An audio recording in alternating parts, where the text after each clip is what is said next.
우리의 생명이시며 위로가 되어 주시고 참 소망이신 하나님 아버지, 변함없이 한결같이 사랑과 은혜를 베풀어 주셔서 육신에 빠져 육신에 함몰하여 하나님을 잊어버리고 하나님을 외면하고 그러면서도 얼마든지 살아간다고 할 수 있는 연약한 우리들을 붙잡아 주시고 주 예수 그리스도의 은혜 안에 머물며 주 예수 그리스도만을 의지하며 살게 하여 주심을 감사합니다.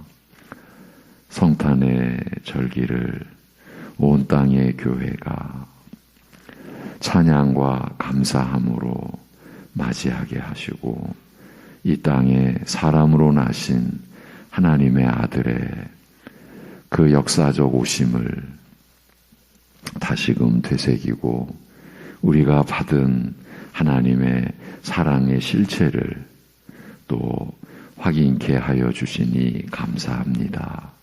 이 새벽에도 그 생명의 말씀을 나누고자 하오니 성령께서 우리의 무지를 일깨워 주시고 인도하여 주옵시며 하나님의 말씀 안에서 기도할 수 있도록 도와주시옵소서.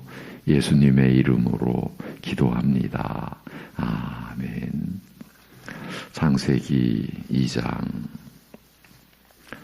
보시도록 하겠습니다. 창세기 2장 일단 9절 한 절만 보시도록 하겠습니다. 창세기 2장 9절.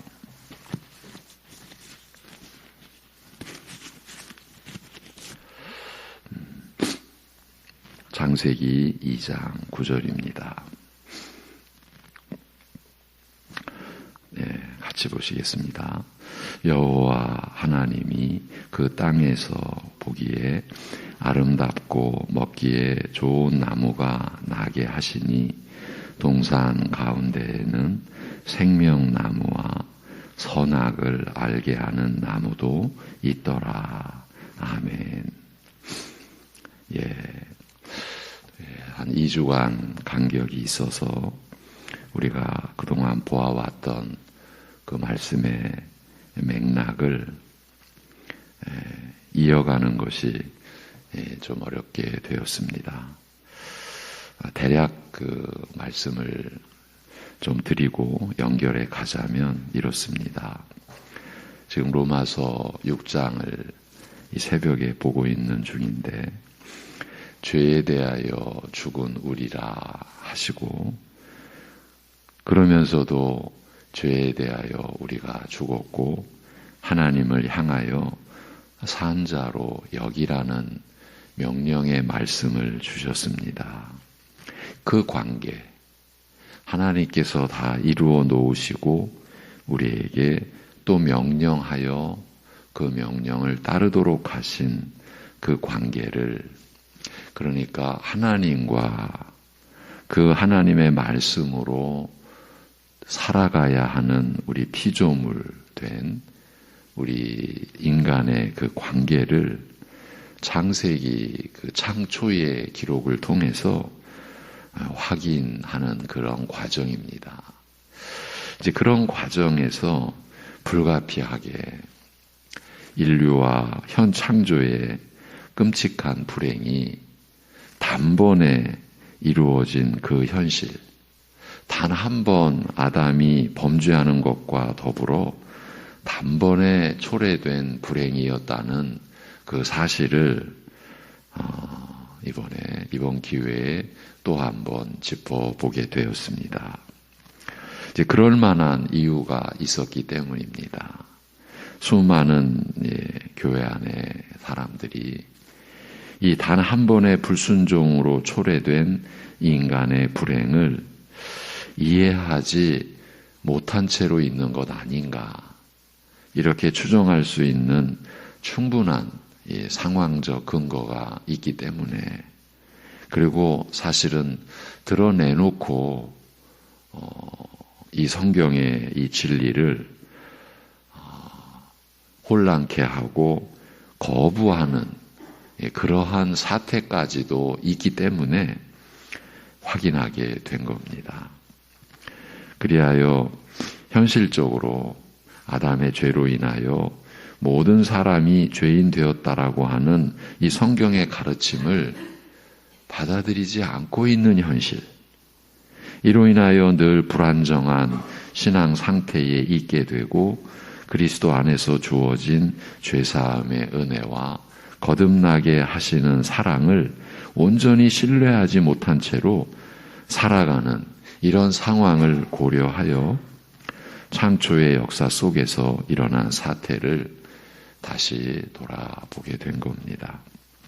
하나님께서 창조하신 세계와 유일하게 하나님의 형상으로 지음받은 인간의 처지와 그 위에 부어졌던 에덴에서의 그 축복과 영광됨은 이 세상 관점과 인간의 입장으로는 절대로 헤아릴 수 없는 그런 그 진리의 대상이라고 할 수 있습니다. 이런 입장에서 곧 그 창조의 영광과 복됨에 대한 무지한 관점에서는 단 한 번의 범죄, 그로 인하여 이런 끔찍한 불행, 이렇게 나올 수밖에 없으며, 일단 이 의문에 마음과 생각이 기울어지면 이것이야말로 그대로 끝이라고 할 수도 있습니다. 더 이상 다른 것을 헤아릴 수가 없게 된다는 말입니다.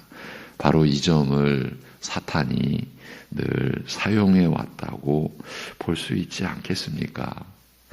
이렇게 하나님 말씀인 성경에 대한 불신의 씨앗을 마귀는 어느 시대나 어디에서나 뿌려왔던 것 아닐까. 우리가 이렇게 보는 것이 타당하리라 저는 그렇게 여깁니다. 언제나 우리의 입장에서 보면 이 단 한 번이라는 것이 걸림돌이 됩니다. 그래서 이 단 한 번을 뒤집는 은혜의 역사가 예수 그리스도께서 단번에 죽으셨다.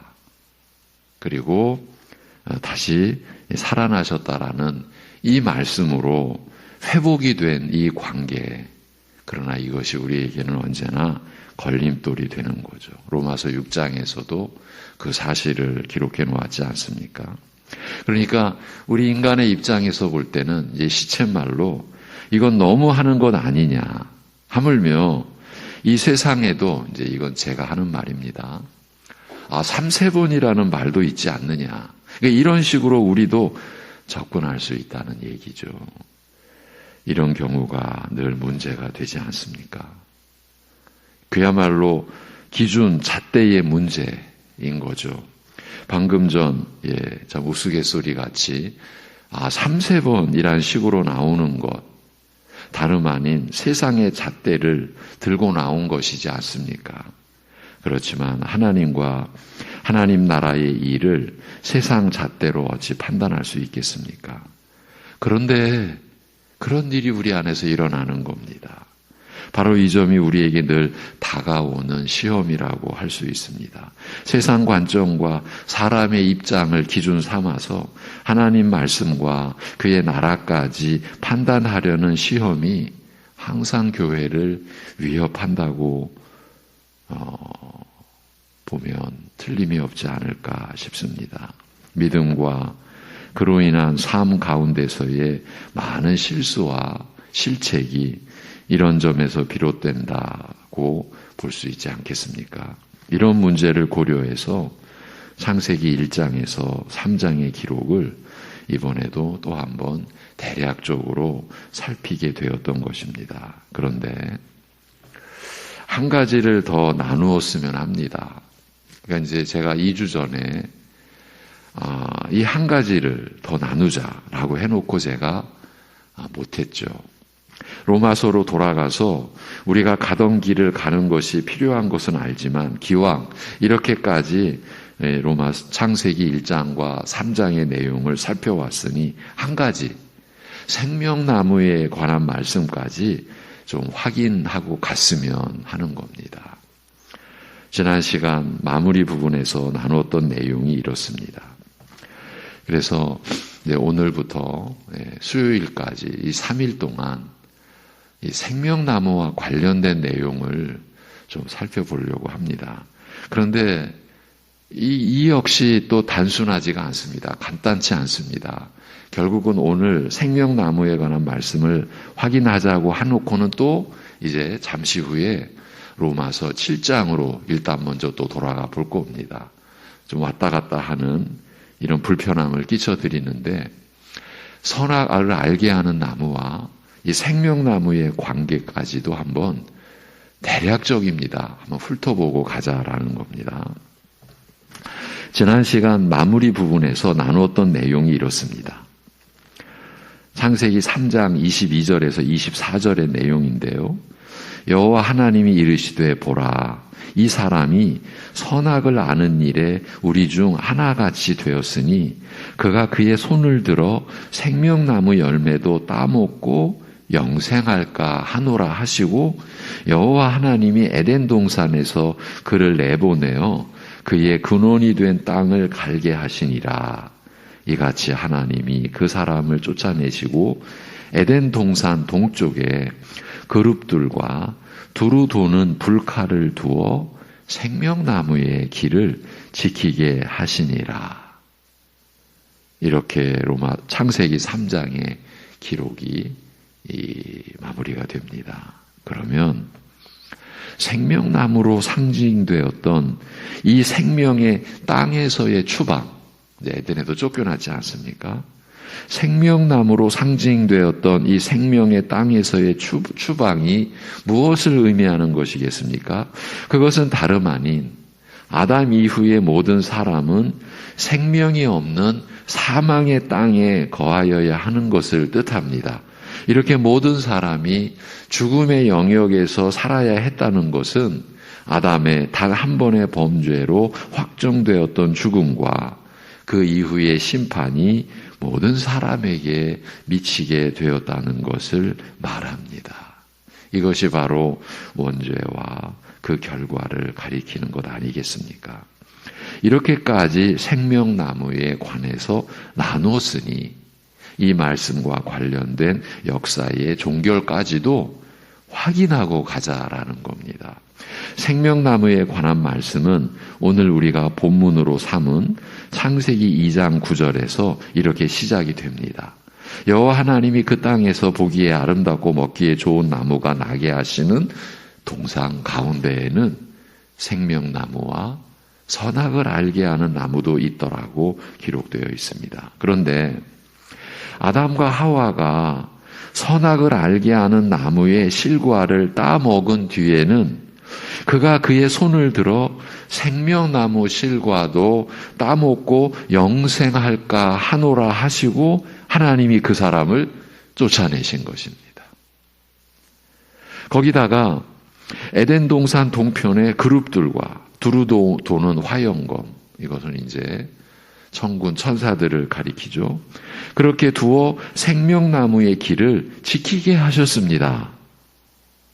이런 생각을 이제 할 수가 있습니다. 우리의 입장에서 만약에 아담이 처음부터 생명나무의 열매를 따먹었으면 어떻게 되었을까 하는 생각입니다. 그런데 그렇지 않았습니다. 사람은 이 두 나무 중 어느 것에 관심을 두게 되었느냐 하면 하나님께서 그 열매를 먹지 말라고 한 그 나무였습니다.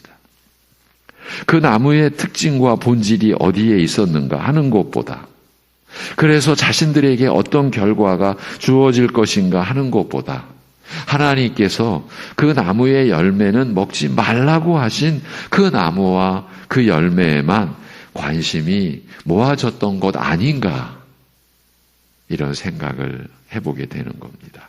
그 점을 암시해 주는 구절이 창세기 3장에 기록이 되어 있습니다. 가장 강교한 뱀이 여자에게 물어 이르되, 이제 시험의 시작이죠. 하나님이 참으로 너희에게 동산 모든 나무의 열매를 먹지 말라 하시더냐라고 할 때에 여자가 뱀에게 말하되, 동산 나무의 열매를 우리가 먹을 수 있으나 동산 중앙에 있는 나무의 열매는 하나님의 말씀에 너희는 먹지도 말고 만지지도 말라, 너희가 죽을까 하노라고 이렇게 대답하였습니다. 이 대답을 보면 사람이 하나님의 말씀과 관련하여 처음으로 잘못한 것이 무엇인가 하는 점이 이제 드러나 있습니다. 하나님의 계명에, 그 말씀에 사람은 하나님께서 말씀하지 않은 다른 것을 보태 놓았던 것입니다. 만지지도 말라고 한 것은 하나님의 명령 속에 들어있지 않는 말입니다. 인간의 위치를 모든 피조물 가운데에서 특별한 위치로 올려놓았던 단 하나의 계명, 그 선악을 알게 하는 나무의 열매는 먹지 말라라고 하는 거였는데 만지지도 말라라고 하는 것이 보태진 거예요. 사람에 의해서. 사람이 하나님의 말씀에 더해 놓고 만 것이에요. 이것이 죄악의 시작이요, 불순종하는 범죄의 첫걸음이었습니다. 이런 내용을 볼 때에 앞에서 얘기했던 점을 어느 정도는 짐작할 수 있지 않나 싶은 겁니다.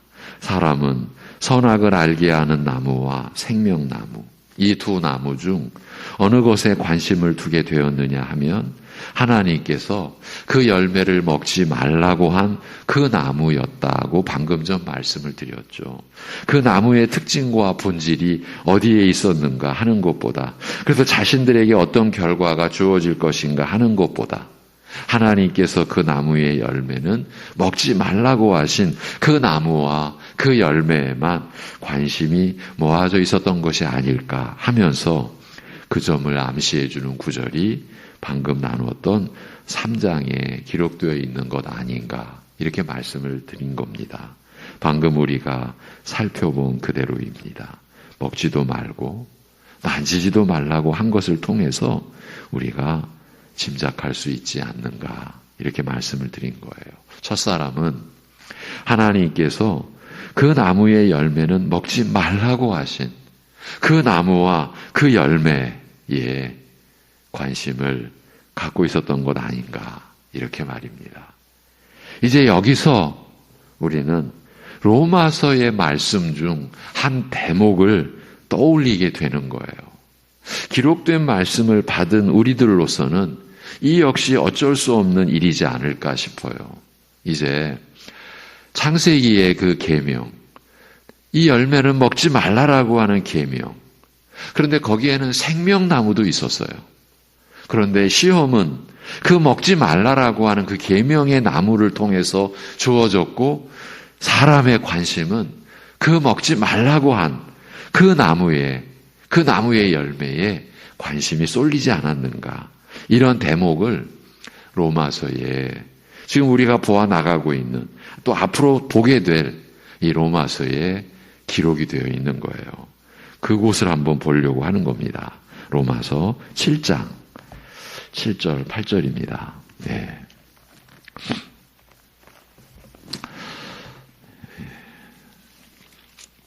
로마서 7장 7절과 8절을 먼저 보시겠습니다. 네. 시작 성경 로마서 7장의 7절 8절. 네. 참 어려운 내용이, 어떻게 보면 참 이상한 내용이 기록이 되어 있습니다. 좀 보시겠습니다. 7절 8절 시작. 그런즉 우리가 무슨 말을 하리요? 율법이 죄냐? 그럴 수 없느니라. 율법으로 말미암지 않고는 내가 죄를 알지 못하였으니 곧 율법이 탐내지 말라 하지 아니하였더라면 내가 탐심을 알지 못하였으리라. 그러나 죄가 기회를 타서 계명으로 말미암아 내 속에서 온갖 탐심을 이루었나니 이는 율법이 없으면 죄가 죽은 것이라. 죄가 죽은 것임이라. 이렇게 말합니다. 요점은 죄가 기회를 타서 8절이죠. 죄가 기회를 타서 계명으로 말미암아 내 속에서 온갖 탐심을 이루었다. 계명이 오히려 온갖 탐심을 이루는 기회를 죄에게 제공했다는 이상한 말이에요. 우리 입장에서 볼 때는 이게 너무 이상하지 않습니까? 이 기이한 일이 왜 일어났겠습니까? 우리 사람이 바로 이상한 존재가 되었기 때문이 아니겠습니까? 죄로 인하여 타락하고 부패한 존재, 그래서 무지하고 무능한 그런 존재가 되었기 때문이 아니겠습니까? 이어지는 말씀 속에 이 이상한 내용이 더 구체적으로 드러납니다. 이제 9절부터 11절까지를 보시겠습니다. 9절부터 11절까지입니다. 9절부터 로마서 7장 9절부터 11절. 전에 율법을 깨닫지 못했을 때에는 내가 살았더니 계명이 이름에 죄는 살아나고 나는 죽었도다.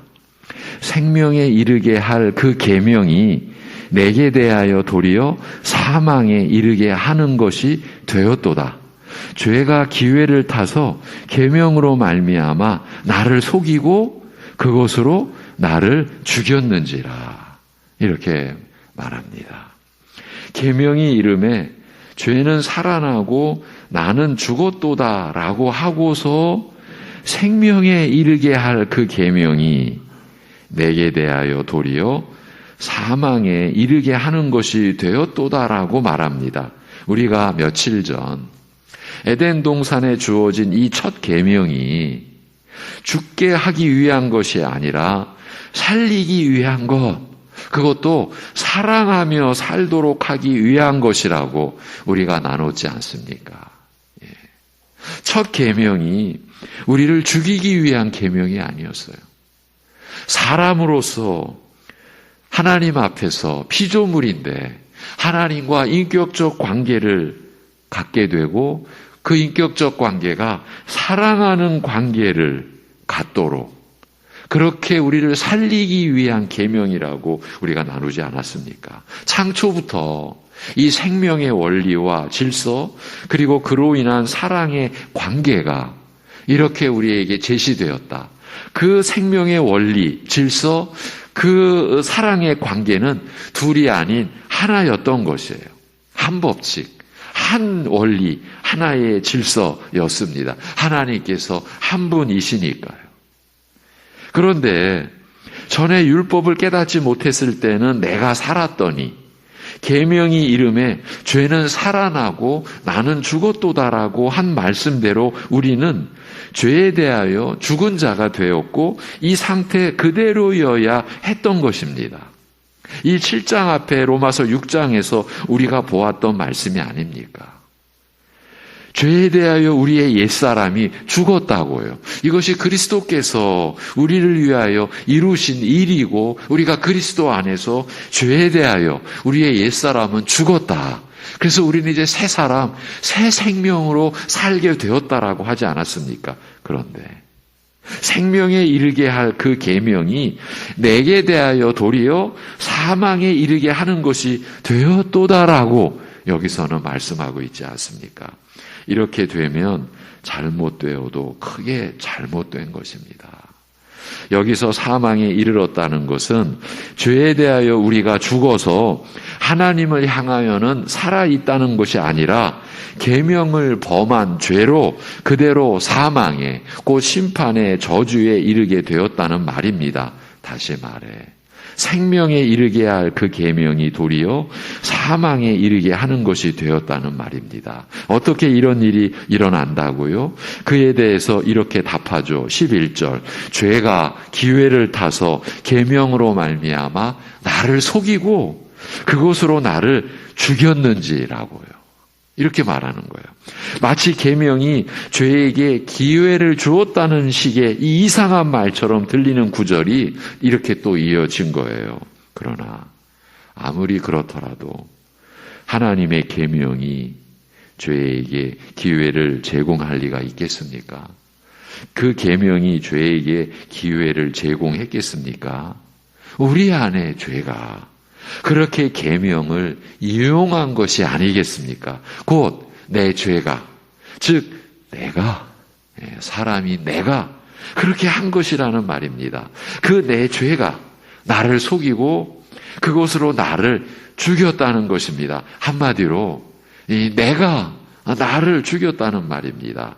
사람은 하나님의 계명을 이렇게 사용한다, 이렇게 사용했다라는 뜻이에요. 그리하여 14절에서 이 로마서 7장 14절입니다. 14절 한 절만 더 읽겠습니다. 시작. 우리가 율법은 신령한 줄 알거니와 나는 육신에 속하여 죄 아래에 팔렸도다 라고 하는 것입니다. 나는 육신에 속하여 죄 아래에 팔렸습니다. 그래서 15절에 로마서 7장 15절에 시작. 내가 행하는 것을 내가 알지 못하노니 곧 내가 원하는 것은 행하지 아니하고 도리어 미워하는 것을 행함이라고 말씀하는 거예요. 이런 일이 바로 창초에 에덴 동산에서 일어난 바로 그 일, 그 범죄함 아니었습니까? 예.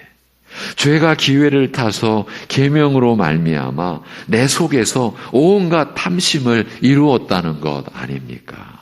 생명에 이르게 할 그 계명이 내게 대하여 도리어 사망에 이르게 하는 것이 되었도다라고 말합니다. 이 죄악됨이 바로 창세기 3장의 기록에 드러난 그 죄악의 현실인 거예요. 이렇게 보면 죄의 본질도 하나요. 그 죄악이 드러나는 과정과 그 방식도 원리상으로는 하나인 것을 우리가 확인할 수가 있습니다.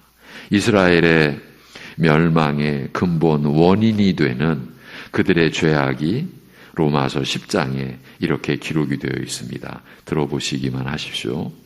내가 증언하노니 그들이 하나님께 열심히 있으나 올바른 지식을 따른 것이 아니라 하나님의 의를 모르고 자기 의를 세우려고 힘써 하나님의 의에 복종하지 아니하였느니라고 합니다. 율법으로, 그 계명으로 스스로 하나님 앞에서 자신들을 의로운 자로 세우려 했다라는 것이에요. 율법으로는 죄를 깨달음이라고 하신 하나님의 말씀을 따르지 않고 도리어 스스로 율법을 지키고 행하는 자신들의 행위로 자기 의를 이루어 하나님 앞에 나아간 것이니 이스라엘의 그 길이 바로 멸망의 길이었던 것이에요. 그 로마서 10장 4절에 그리스도는 모든 믿는 자에게 의를 이루기 위하여 율법의 마침이 되시니라고 하신 말씀을 이스라엘은 부정하고 부인하고 거부하고 말았던 것입니다. 그리스도를 필요로 하지 않았다는 말입니다. 스스로 의롭게 되려고 한 것이고 그렇게 되었다고 믿어버리고 만 것입니다.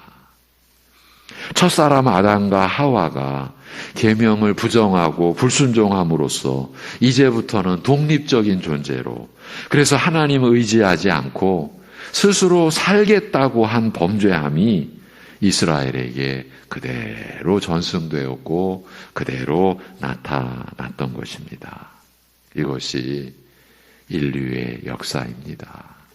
이 사실이 의미하는 바가 무엇이겠습니까?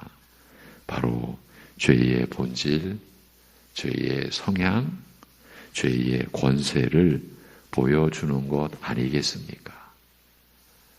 계명이 기회를 타서 그 계명이 죄에게 기회를 제공한 거죠. 하나님의 계명이 그러면 잘못된 겁니까?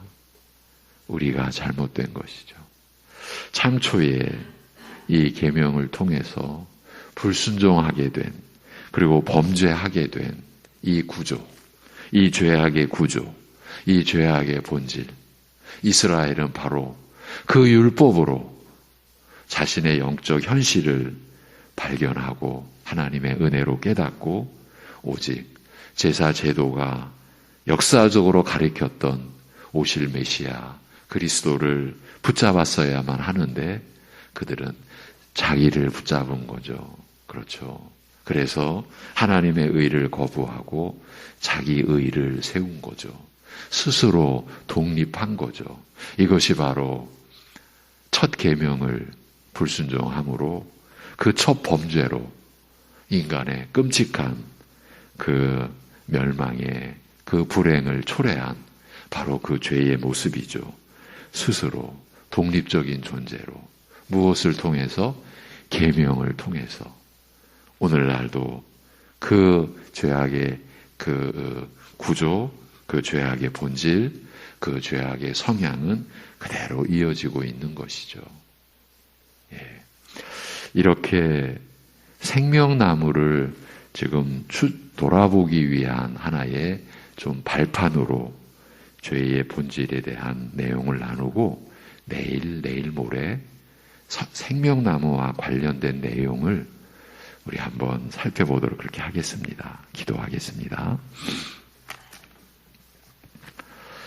우리를 살리시기 위하여 그것도 하나님과 함께하는 영원한 삶을 위하여 주신 계명으로 오히려 영원한 불행에 빠져야 했던 이 인간의 죄악됨을 아들의 나심으로 인하여 회복시키시고 그 죄악 가운데서 우리를 구원하여 주신 하나님의 은혜를 우리가 매일 묵상하고 매일 기억하고 그 은혜 안에서 우리가 살아갈 수 있는 믿음의 행보를 오늘도 지켜 보호하여 주옵소서.